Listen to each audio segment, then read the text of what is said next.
গত কয়েকদিনের টানা বর্ষণ আর পাহাড়ি ঢলে ময়মনসিংহের সীমান্তবর্তী উপজেলা হালুয়াঘাটে আঘাত হানে ভয়াবহ বন্যা।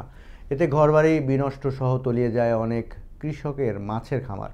ক্ষতিগ্রস্ত খামারিদের মাঝে উপজেলার গামারিতলা গ্রামের আবুল কাশেম, যার খামার থেকে বন্যার পানির সাথে বের হয়ে যায় 10 লক্ষাধিক টাকার মাছ। ময়মনসিংহ ব্যুরো প্রধান ওমর ফারুক সুমনের রিপোর্ট। চোখের সামনে দিয়ে ভেসে যায় কৃষকের খামার থেকে লক্ষ লক্ষ টাকার মাছ। অবাক দৃষ্টিতে তাকিয়ে দেখা ছাড়া আর কোনো উপায় ছিল না কৃষক আবুল কাশেমের।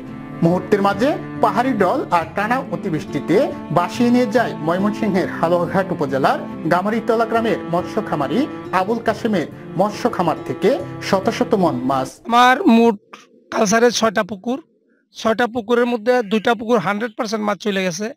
এখানে প্রায় আমার লাখ 4 টাকার মাছ। আর আমার বাকি 4টা পুকুরের মাছ, 2টা পুকুরের মাছ 50% চলে গেছে। এগুলির মধ্যে আমার লক্ষ লক্ষ টাকার মাছ। আর আমি যেখানে দাঁড়িয়ে আছি, আমার এই ডান পাশে পুকুরটার মধ্যে মিনিমাম 5 লক্ষ টাকার মাছ ছিল।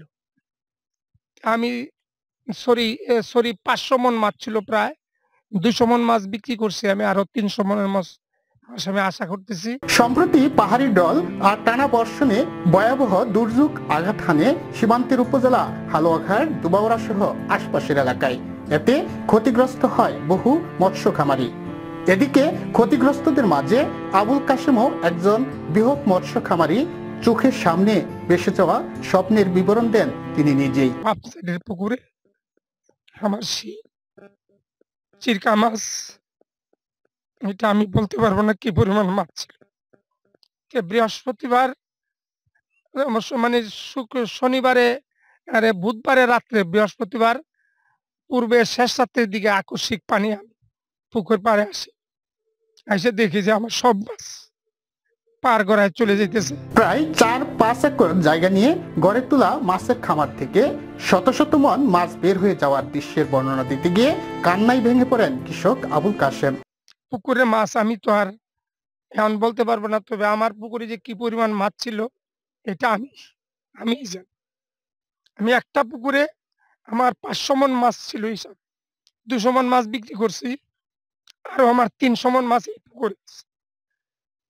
এই পুকুরের মাছগুলি যখন আমার কাছে, তখন ব্যাংক থেকে 15 লক্ষ টাকার ঋণ নিয়ে গড়ে তোলা মৎস্য খামারটি চোখের পলকে বিলীন হয়ে যাওয়ায় বর্তমানে দিশেহারা কৃষক আবুল কাশেম। আমাকে কি দিবে, ওরা দেওয়ার মতো কি আছে? ব্যাংকে আমার ঋণ আছে 15 লক্ষ টাকা। আমি গত বছর এই মাছ বিক্রি করে আমি 9-10 লক্ষ টাকা পরিশোধ করছি। এইবারও নিয়ত করছিলাম আমি 5-7-10 লাখ টাকা দিব। আমি ব্যাংক ম্যানেজারকে জানাইছি যে আমি অসহায়। ভয়াবহ প্রাকৃতিক দুর্যোগ কাটিয়ে নতুন করে আবারও স্বপ্ন দেখবে ক্ষতিগ্রস্ত আবুল কাশেম। সহযোগিতায় এগিয়ে আসবে মৎস্য বিভাগ, এমনটাই দাবি সচেতন মহলের। ময়মনসিংহ থেকে ওমর ফারুক সুমন, আনন্দ টিভি।